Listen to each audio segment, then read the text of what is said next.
welcome back to In Search of Black Power. I'm your host, Lawrence Grandpre. So, 2024 seems like we can't escape it. And it brought in a wave of conversation around just what it means to engage politically. Everything from black women voted for Kamala, so we're good, we're going to brunch, to we need to reinvigorate focus on pushing the Democratic Party left. Folks like David Hogue and all the things that happened to him, getting a seat in the DNC Leadership Council and then losing that seat, to people just saying this proves electoral politics. What's the point? You know, the colloquial term of art for it, what they did to Bernie in terms of undermining his campaign is a rat fuck, if you exclude that bit of language. You can look up the book of the same title.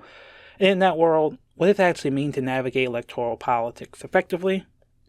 What is the value as a revolutionary leftist and someone who has progressive politics and even engaging elected officials?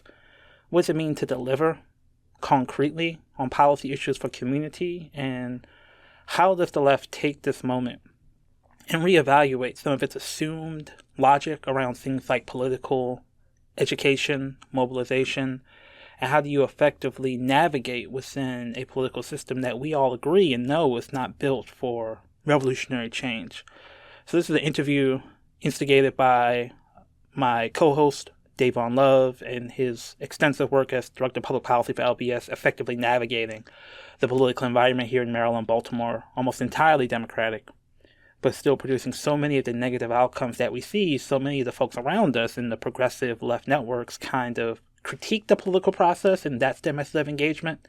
But the idea of working and hammering out legislation, working on implementation of that legislation the way we do here at LBS, has been deemed something that's too icky, just something you want to think about reformist.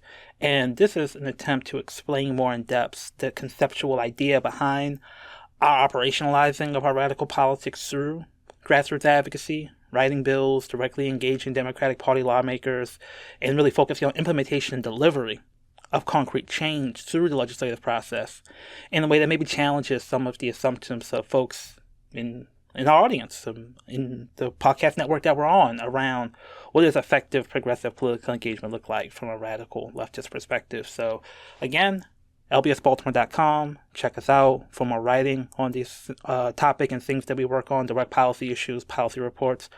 Of course, continue to check out all the other podcasts on the Black Liberation Media Network, the YouTube page, and the website, where they have great merchandise for a variety of podcasts. Not this podcast yet, but something that we may look into in the future. And with that, we thank you, and I will see you on the other side.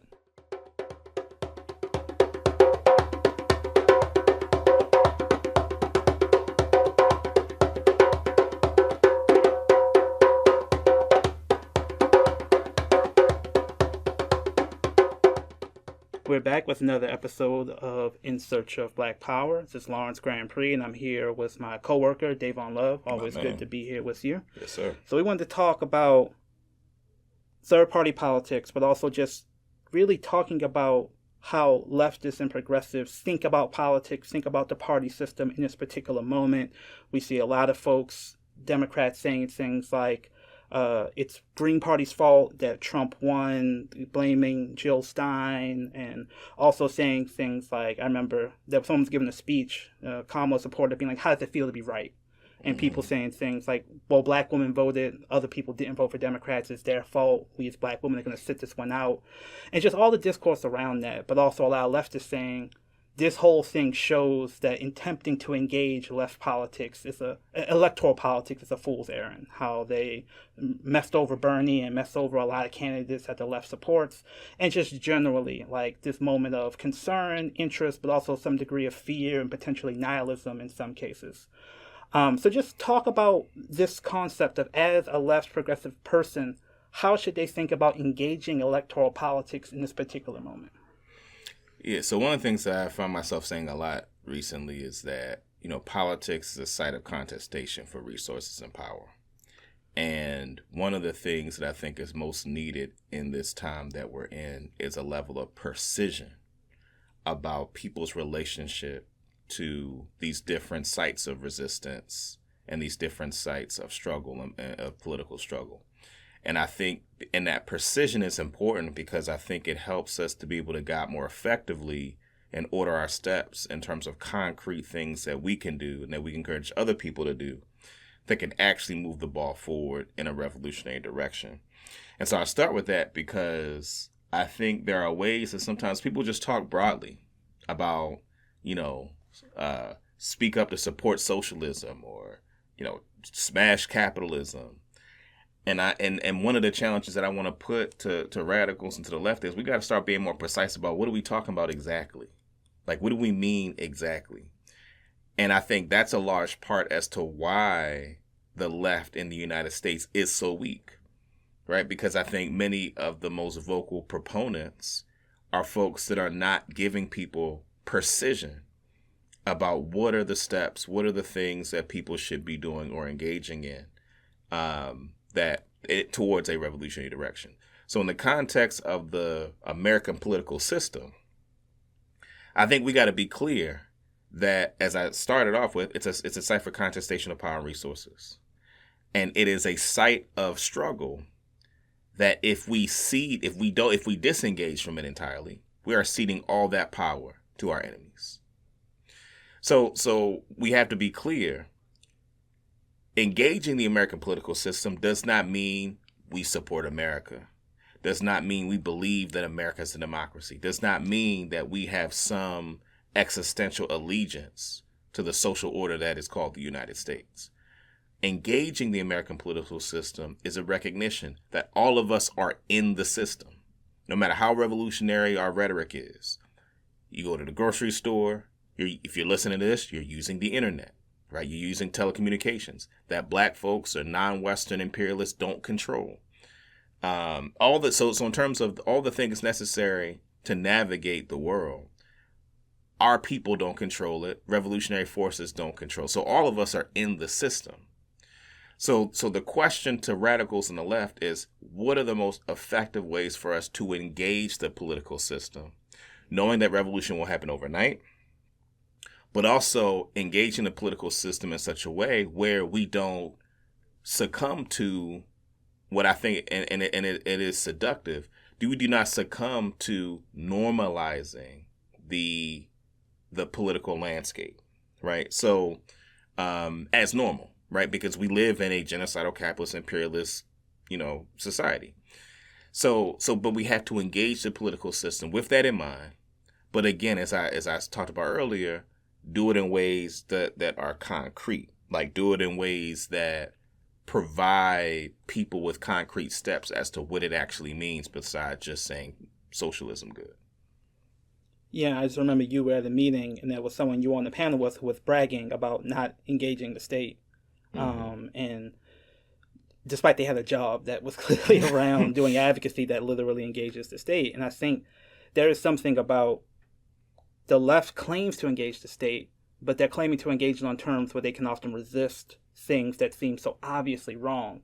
But not providing an alternative means they're not culpable for any of the messy implementation or power relations that come with building institutions. Yeah, I mean, there's an unseriousness of some quarters of advocates and leftists about what they're actually engaged in. Like if you have a job with a national advocacy organization, that don't make you a bad person, right? Mm-hmm. But what it does mean is that you are in the system. You are engaging the state. So part of it is having an understanding of then what are the mechanisms that we're engaging. And so one of the things that for me, in terms of this conversation and thinking about how radicals should engage the American political system, one thing that's clear is that we're in a two-party system. That two-party system helps to facilitate the maintenance of the system.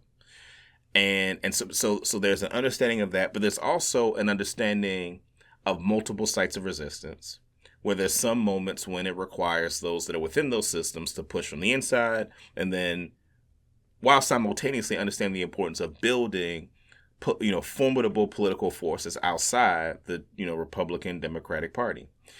And it's important to note, too, because I think one of the mistakes that radicals can make is thinking that merely just starting a party constitutes sufficient enough of the infrastructure development needed to create alternatives to the two-party system. And it's important for people to know the Democratic and Republican parties are major multi-billion-dollar corporations that have for generations developed infrastructure to maintain the two-party system and make it extremely difficult for forces outside of it to be viable. So for those who are like, I can't stomach engaging any of those two-party systems, I think that you're right, but that or that you're entitled to that perspective. However, given the nature of the society that we're in, it's important to note that there's utility in folks who are operating within Democratic Party formations, that there is utility in that as well. So just a couple of examples of that. One of the most popular examples at this point, Bernie Sanders, who is an independent, describes himself as a democratic socialist, caucuses with the Democratic Party, ran for president in 2016 and 2020, and was very successful given himself in an American society that demonizes very heavily, communism and socialism. He was able to be tremendously successful given that fact in the Democratic primary. He actually his campaign sued the DNC for meddling in the 2016 election. Before the primary was over, major elements of then Democratic nominee Hillary Clinton were in essence engaged in controlling some of the operations of the DNC before the primary was over.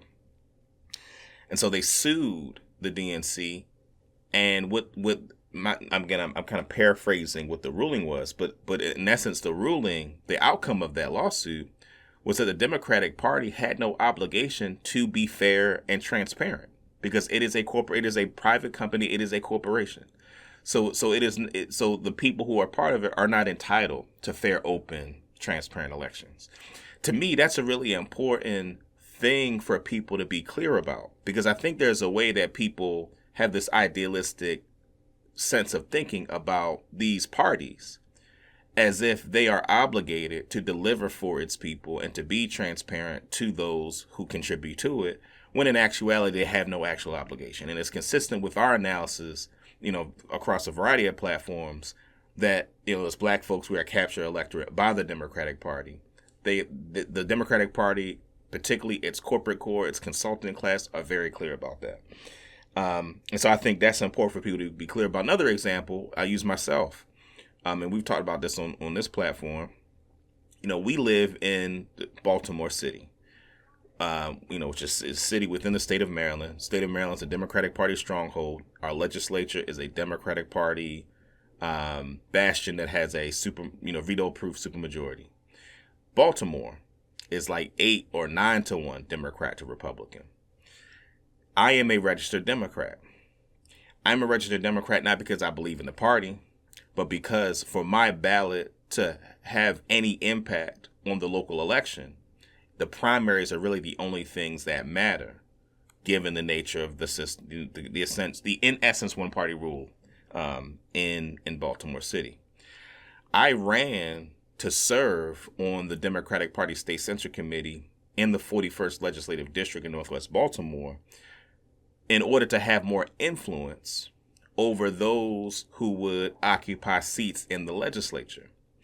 And we were politically warring with a faction within the Democratic Party establishment in the 41st District, many Orthodox Jews who are avowed Zionist, who are conservative in their politics. They are conservative Democrats and particularly on issues of criminal and juvenile justice. And the evidence of that has been their pretty consistent criticism of former State Senator Joe Carter, who's a mentor of ours, very progressive, radical state legislature when she sat in the seat, and she was, pilloried by, conservative and right-wing media, of which this force within the 41st District of Zionists helped to amplify. And they actually, in 2022, ran a slate of members. There are 8 members of the State Central Committee in each legislative district in Baltimore they ran a slate that was entirely of Jewish folks, all of which who, and particularly the leader, Councilman Yitzi Scheifler, who is a Zionist, right? So I want to be clear that it is not them being Jewish that is the issue. It is that their ideology around Zionism is the unifying force behind, which is consistent with their conservative politics. And so I ran for State Central Committee. You know, former Senator Carter asked me to run for State Central Committee to push back against the conservative Democrats' attempt to essentially make the political representation more conservative for a district that's 62% black. And so I want a seat on the State Central Committee. Now, what's interesting is that we were able to get one person appointed who best represents our worldview and perspective, in the district.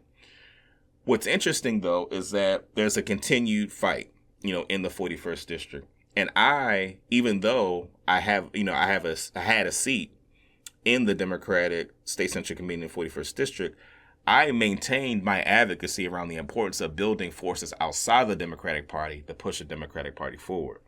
And I was actually put off of the State Central Committee as a result of that, right? That there were anxieties about my public pronouncements about the fact that black people are a captured electorate, the importance in building political forces outside the Democratic Party to push the Democratic Party. And that was in large measure a rationale for me being put off of the State Central Committee. So I'm giving these examples in terms of, like, it's important for people to be clear, again, that it's important to struggle within the structures of the Democratic Party while also building forces and formations outside of the Democratic Party to push the Democratic Party as left as possible. And I will say a part of why that's important is that there are real material gains that we have been able to get, as a result of the ability to push the Democratic Party to the left. So I just wanted to front load with that like the Democratic Republican Party are corporations, and the energy and resources and time it's going to take to build forces outside those two, the duopoly, require a lot of work, which means that there is work to be done within those structures as well. Yeah, so just to briefly recap that, because I think it sets up the next question. It's a multi-billion-dollar corporation, but unlike most corporations, we do have a mechanism of control over it, which is our vote. Mm-hmm. So you went within the party infrastructure, and in the face of the possibility of this all-white slate being elected in a majority black district, got enough votes and support to get someone actually appointed by the State Central Committee to the state legislature. Mm-hmm. Despite knowing the depths of, being clear-eyed what the Democratic Party is. Mm-hmm. And you use the term often, navigating the political spectrum, and you offer that as one example. Mm-hmm. But can you talk more about how you conceptualize that term mm-hmm. and ways you feel like maybe the left's black-white thinking may obscure the possibility of that being a useful concept, mm-hmm. and what you mean when you use that term? Yeah. So we are clear that there's a global system of white supremacist, imperialist, colonialist power. There's a global system of white supremacy, and that it is responsible for the miseries of billions of people around the world, and that the ultimate North Star is a world where,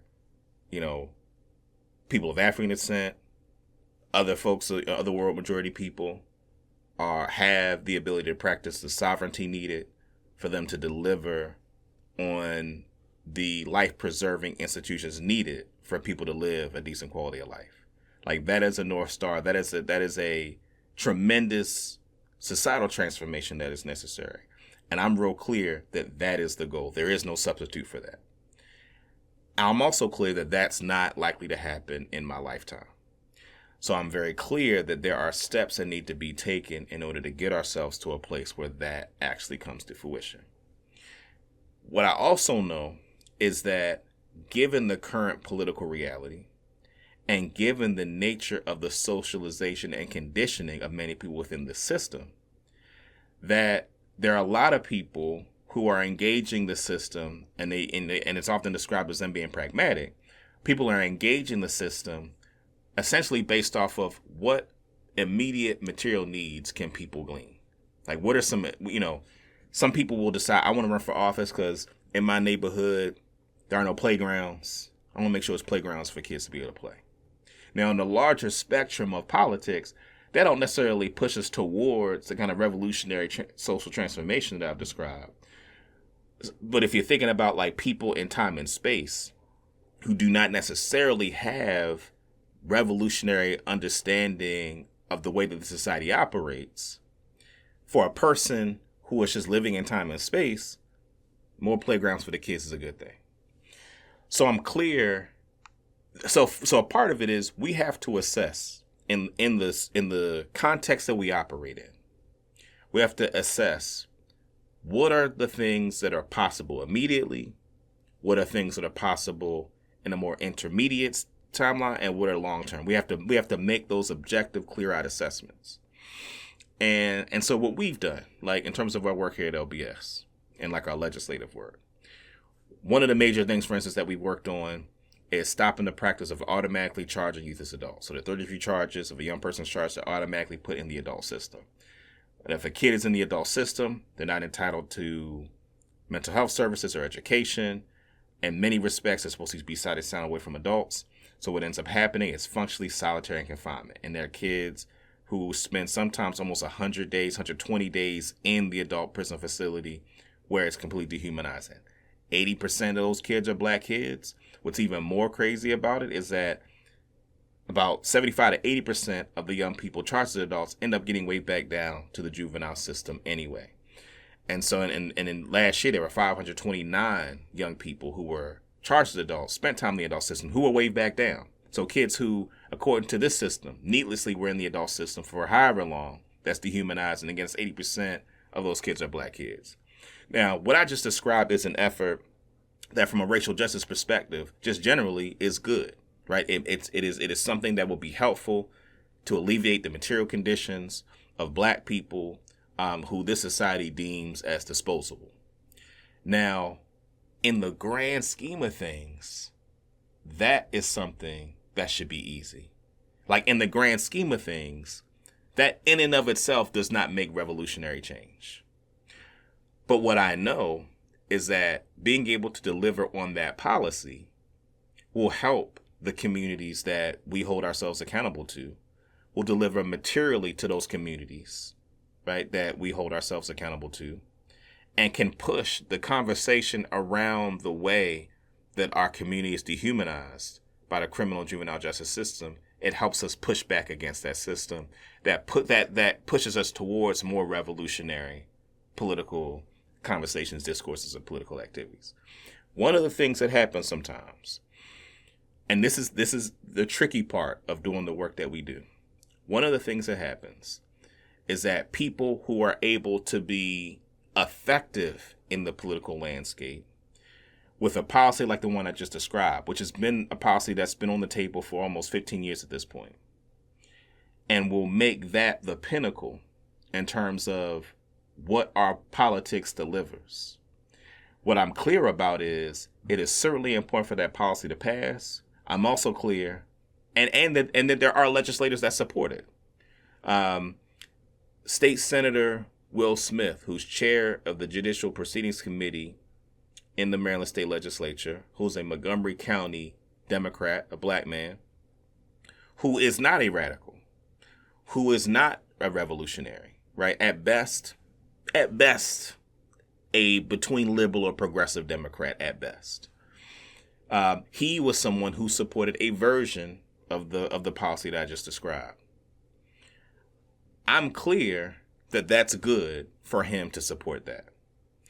I can simultaneously also be clear he's not a revolutionary, and be clear that moving that policy doesn't make him a revolutionary, and it doesn't make the legislature revolutionary, and it doesn't change the critiques we have of the Democratic Party.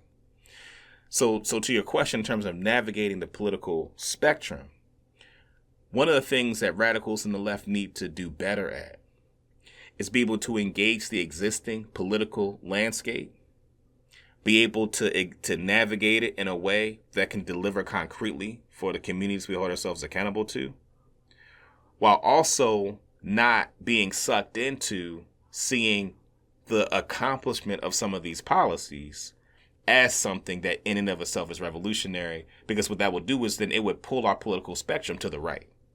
So we're always clear that revolution is the goal, but we have to be able to navigate the existing political landscape in a way that can ultimately empty in to more revolutionary purposes. And again, I think for a lot of people, that's just a tough tightrope. I remember talking to a brother that I greatly respect, and he said to me, he was like, yeah, I don't want to engage any Democrats. I just want to push them all off a cliff. You know what I'm saying? And it's like, that's a legitimate feeling to have. It doesn't help in terms of navigating the political landscape in a way that can be effective. And I would argue that our ability to be able to advance more revolutionary political activity comes as a result of us navigating this landscape, people seeing the results of what we've been able to deliver, and it has made people more willing than to support even more revolutionary political activity. So that's interesting, because I think that is contrary to what a lot of people fear. What people fear is delivering on those reforms, though they are good, increases people's connection to the belief in existing systems, Democratic Party, and that the alternative is mass radical consciousness raising.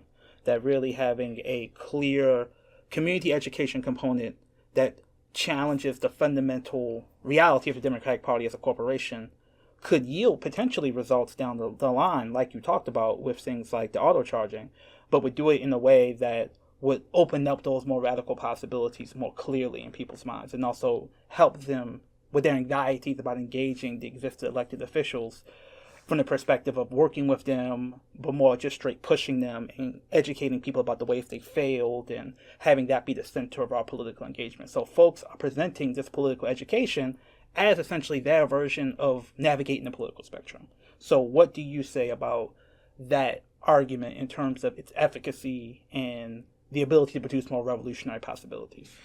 Yeah, and one thing I got to preface what I'm about to say with is that I have very strong feelings about this. And what I mean by that is, I remember when we were a lot younger, and there's some folks who at this point are elders that we used to observe in the community who carried kind of radical politics in terms of their rhetoric and perspective. And I noticed that they were inconsequential in the political landscape, and they would talk about how they spent 25, 30, 40 years doing what they were doing, and they were relatively not a consequential force in the political landscape. And I remember thinking to myself that I didn't want to be one of those people that, 60, 65, 70 years old wouldn't have been able to say, this is the way we've been able to impact our community. And so I start with that because one of the things that I think the left has to begin to embrace is that politics is a combat sport. It is not, and there's a way that people will say things like not appealing to people's morality, right? Like leftists will say, we got to build power. But I think what people aren't clear about is like, this is actual war. And a part of how you measure the utility of what you offer is what have you been able to do? And so part of my strong feelings about this is that those who call themselves radicals, I think we have to begin to measure the value of our work to our community based off of what are we actually capable of doing? What is the track record we have in successfully challenging systems of power and building alternatives? And so I think the question around consciousness raising and the focus on political education is something that I think has created a context where people that what they consider political work is in essence ideological proselytizing, right? Going to different people and saying, you got to be Marxist-Leninist, right? You got to be pan-Africanist. And there's a way that kind of ideological proselytizing trades off with the work that it takes, for instance, to build a political party, or the work it takes to build an institution that can solve, people's food needs, or a range of things. And And so even when I think sometimes about people that are offering political education, and there are some baseline things that I think people can offer, understanding of history. What are some things that have been done in the past? What are some general knowledge about, the global dynamics of finance capital and all those things. But again, for me, what often is missing is like, what is it that you have been able to do as an individual, as an organization, to put into practice what you're training people on in terms of political education? And again, one of the things that I'm most proud of is that we can identify concrete wins that we have been able to bring into fruition that have real material impacts on the community. So this isn't to say that people should not do political education. And as people, people who are familiar with us, we read, we talk about big political revolutionary ideas. Those things are important. I just think there's so much, particularly the online left, there's so much focus on political education and consciousness raising. And see, here's part of the other challenge with that. Part of the challenge with that, too, is the assumption is that if everybody just thought the same way ideologically, that would be enough to bring forth revolution. And what is important for people to understand, it is that it is the how. This goes back to what I said at the top about precision.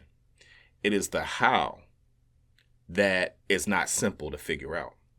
Like, just because a person has been immersed in revolutionary political theory and history doesn't mean they would understand how to build political power in Indiana, right? Or how to build independent food systems in South Carolina, right? Like, those are things that require, you got to figure stuff out that Marx hasn't written about, right? Like, you apply some of those things that are useful in answering some real concrete questions. And this goes back to what I was saying. People say, we need to advocate for socialism. Like, to me, that doesn't mean anything. Like, what does mean something is advocating and building a food distribution system that feeds everybody. That's concrete. Or another concrete thing that I think, is something that people are doing a lot of, like Medicare for all, right? Okay, that is a concrete policy, right, that would undermine profit maximization as a part of the healthcare system in the United States, that will undermine an industry that has an interest in people being sick. So a part of what I'm getting at is that now there's the question of how to make it happen.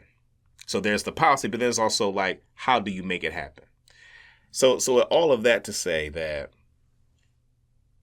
political education and consciousness raising, if overdone, it is my sense that it actually can become harmful.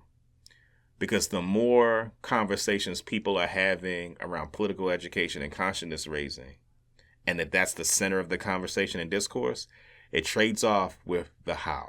It trades off with, how do we support Rashid Aziz and Citywide Youth Development and the Image Center to build a worker co-op where young people in the community are making apparel, manufacturing it in West Baltimore, so because to me, that fights capitalism, right? So now that undermines transnational corporations that are using substandard and really dehumanizing labor standards in third world countries to mass produce to get us cheap stuff.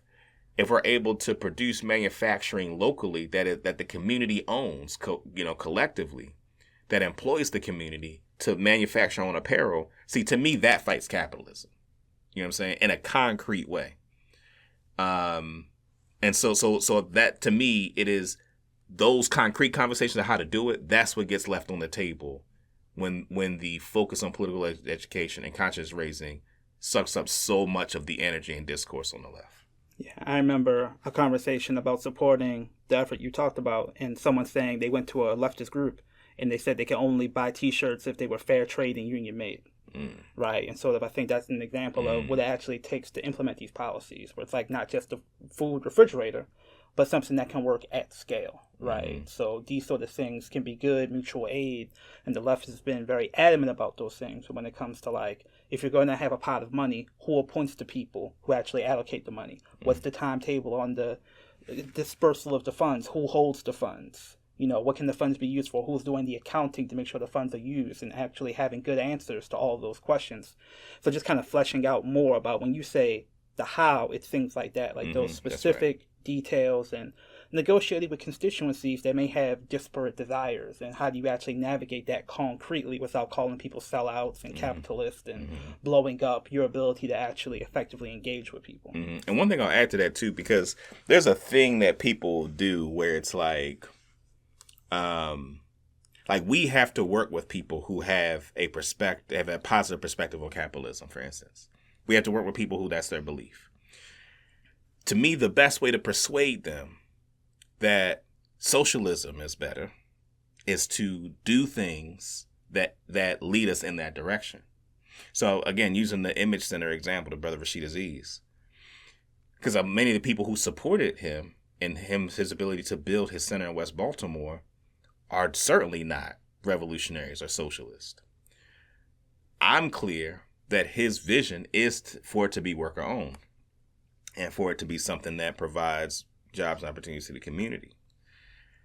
It's not useful to occupy a position where it's like, oh, you're a capitalist, I can't work with you.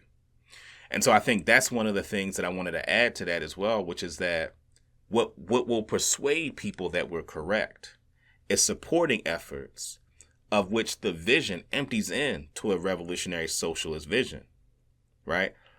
So let those other folks who have that conservative perspective, let them have that perspective. What will bring them to our side is our ability to deliver on some of those more concrete things.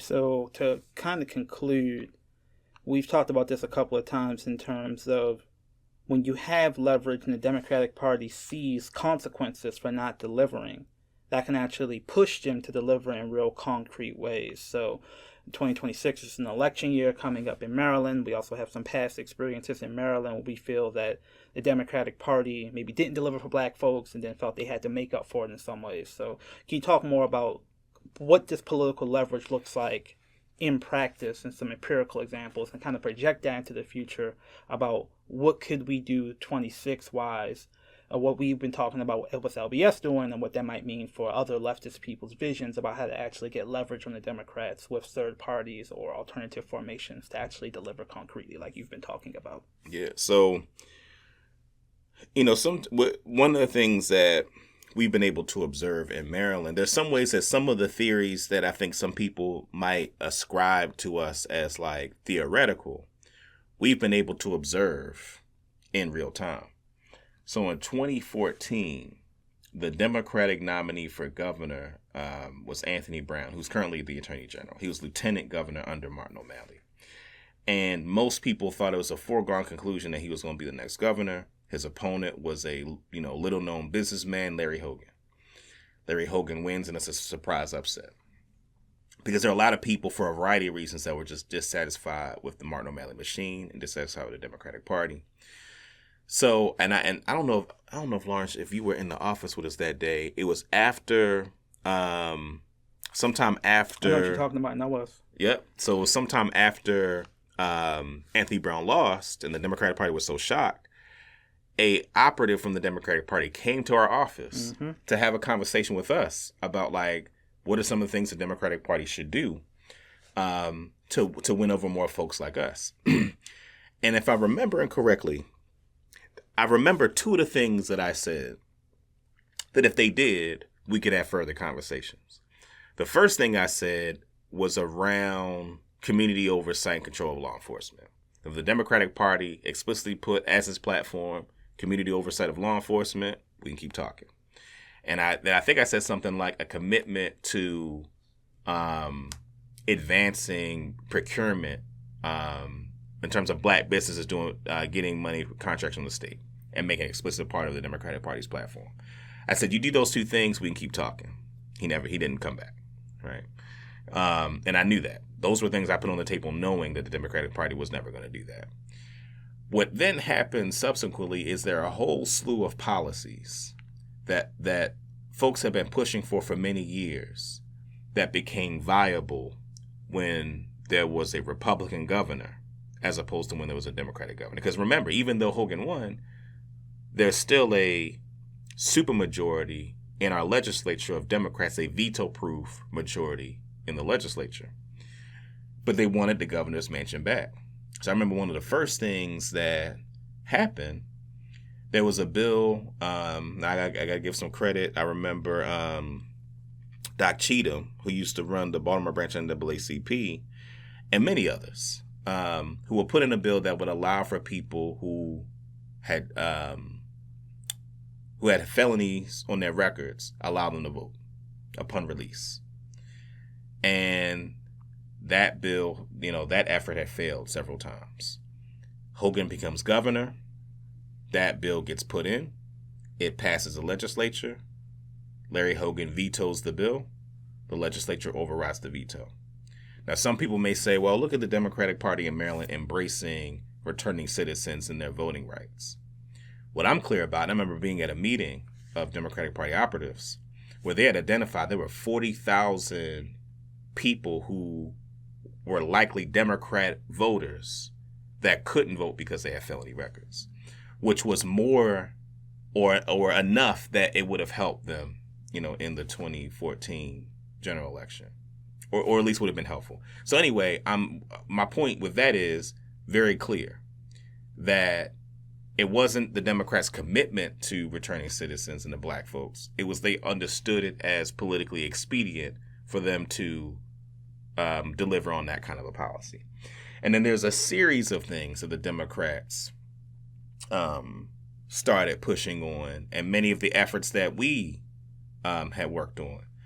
So whether, for instance, whether there was repeal of the Law Enforcement Officer Bill of Rights, the Child Interrogation Protection Act, Juvenile Justice Reform Act, a wide range of policies that the governor vetoed that would not have been possible, in my view, if there was a Democratic governor.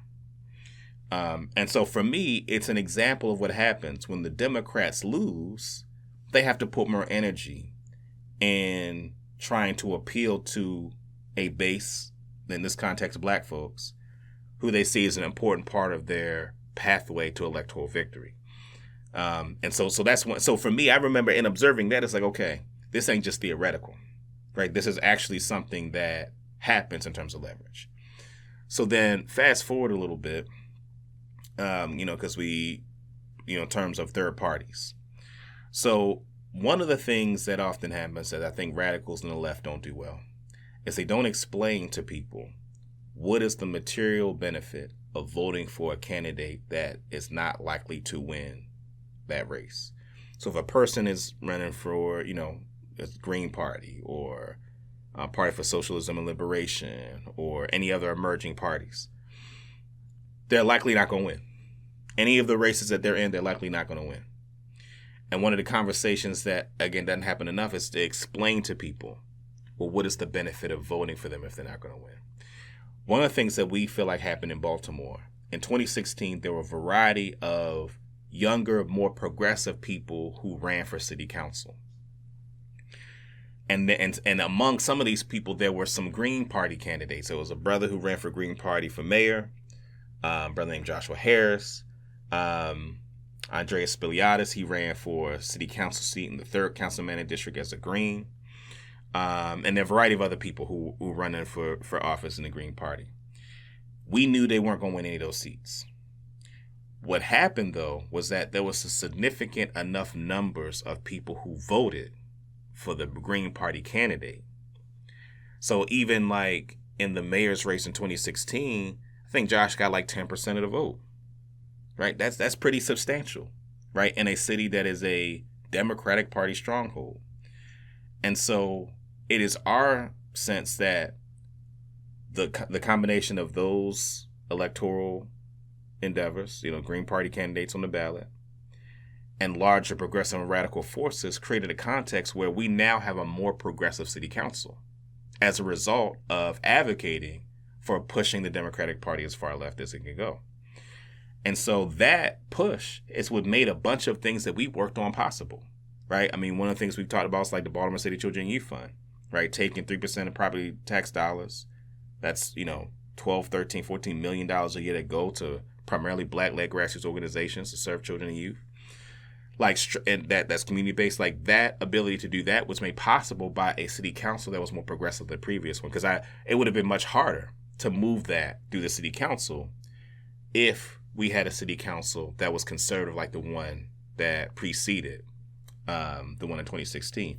Or in the work that we did in terms of reparations for the war on drugs and establishing the Reparations Commission, a couple of years ago. Again, that wouldn't have been possible with a more conservative city council. So these are concrete ways that voting for people who did not win, because a part of, and let me just talk about the mechanics of that. Because what then happens is when people run for office, they're looking at the data at who voted for what.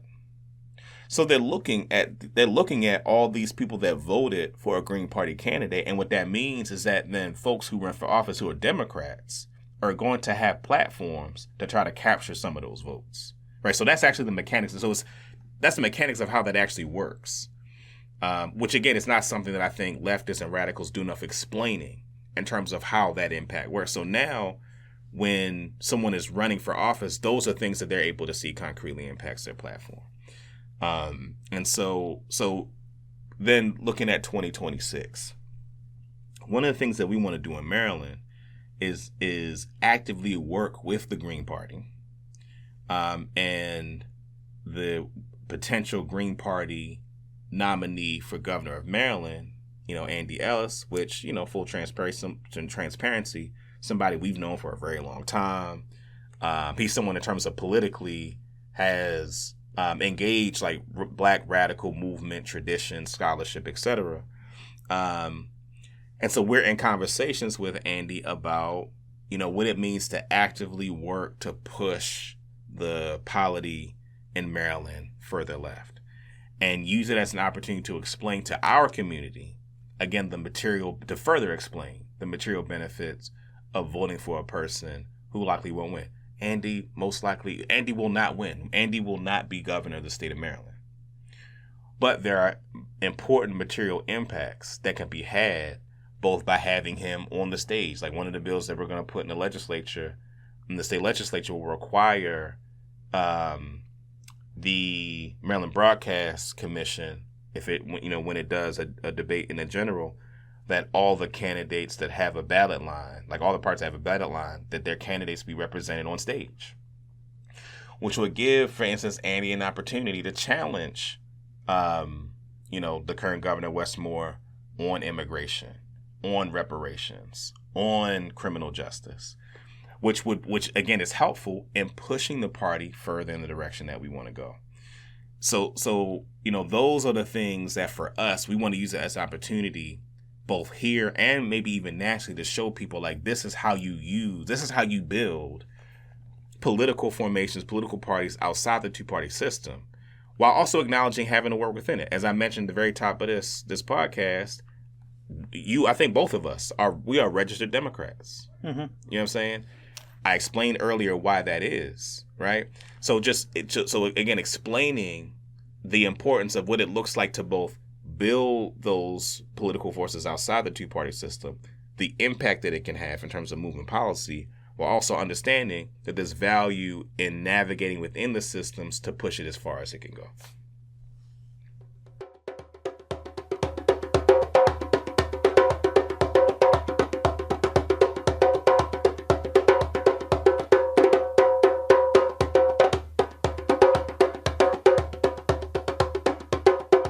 So a few takeaways I wanted to leave you with before we close out from that conversation with LPS Director of Public Policy Dayvon Love and myself around navigating the political spectrum, the role of electoral politics and leftist progressive movements. So first is political education. It reminds me of a quote from Marimba Ani, formerly Donna Richards, the Student Nonviolent Coordinating Committee, and then changes her name to Remember I Need, someone with grassroots organizing experience who ends up being this academic that writes this amazing 700-page book around Eurocentric versus African-centered thought called Yurugu. She juxtaposes rhetorical ethics, which she sees as a Eurocentric system that espouses ethical precepts but doesn't always follow them through, with existential ethics, which is the need to tie the word to the deed in African-centered theories of ethics. And I think that the political education risks becoming attempting to adopt, in many ways, meaningfully meaning and trying to do positive change, but adopt a Eurocentric tool for an African-centered job. So if the idea is we're going to talk to our people and educate them in the abstract and talk rhetorically about how this approach to politics is better, African people may be looking for more existential meat on the bone, more proof about how the political system will deliver materially for them. And so as an African-centered pedagogical tool, part of what we do in terms of engaging in trying to deliver materially for folks is a method of political education, something we mention in the conversation, we want to flesh out a bit more. Secondly, I think that just to continue with the conversation about the example we gave, there's this center on North Avenue, which is a historically neglected part of, it spans the whole city, but the particular center we're talking about is in West Baltimore. And when we talk about getting money for them to do manufacturing of clothing, one thing that we say is like, some of the people supporting them may be capitalists, but if they're getting money from the city, that otherwise, and that's the critical thing, otherwise is going to India, to sweatshops, or is going to large printing entities in Howard County, which is a more affluent, multicultural, but largely white county, what is the investment of public money in doing, like, Baltimore City needs clothing. All the people that work for the city have shirts for that department. There's shirts for summer programs. There's school uniforms that need to be printed. What is getting money that our tax dollars collect from big corporations and rich people, distributing it to the people that work at that place? What is that other than a form of concrete material economic redistribution that a socialist should be in favor of? But because of the conceptual notions of, we know this abstract notion of worker cooperatives, fair trade, organic cotton, those were literally the responses we've gotten when we went to people about why they weren't going to prioritize supporting buying clothing from this shop. And I think that while all those concerns are valid and important, what we miss is the political base you could build if that shop has the contract to do things like, there's a violence prevention program in the city called Safe Streets. They print out hundreds of shirts saying, stop shooting, start living. That's part of the program. It's literally part of the narrative change, community moral norm shifting for the program Safe Streets, is having people wear these shirts. And I know that some of those shirts, I believe, are printed in the city, but the vast majority of them are printed in the county. And something like that is like literally the people you're trying to get off the corner from doing the things that could lead to gun violence. They could be making those shirts. But that becomes the level of precise, concrete, pragmatic victory that gets taken off the table when we live in the world of intellectual abstraction, anti-capitalism, socialism, within a global context, the low-hanging fruit of material interventions to the political process that could yield concrete results for our theories get left outside the frame of centering leftist politics. Even I believe many leftists would be against that. But the fact that they don't center it, the fact that it doesn't create a sense of emotional catharsis, doesn't go viral in a way that it also brings up notions of corrupt local politicians buying off their friends with contracts. And again, it's something we've talked about repeatedly, the narratives of corruption when it comes to using public money to invest in the black community meeting its needs precludes leftists sometimes from investing in the community-based methods of economic redistribution that people will materially feel. So those are the two things I just wanted to drop before we left today. But again, we thank you. If you feel so inclined, visit lbsbaltimore.com, look at our merchandise, look at our reports, but also if you're able, continue to invest in the monthly dollars we get from donors through our Sustainer program, keep us able to provide you this information, allows us to fund ourselves independently and be able to not just be subject to produce intellectually for people that have the money to do things like a fee-for-service contract for us. So that's so important to the unrestricted capital. And then we see now with the current political environment, restrictions on grants, limitations on people's ability to fund themselves, being able to invest in an independent black think tank to produce knowledge like this. $10 a month to start gives us the ability to keep that independence and continue to produce information like this. That's lbsbaltimore.com/sustain.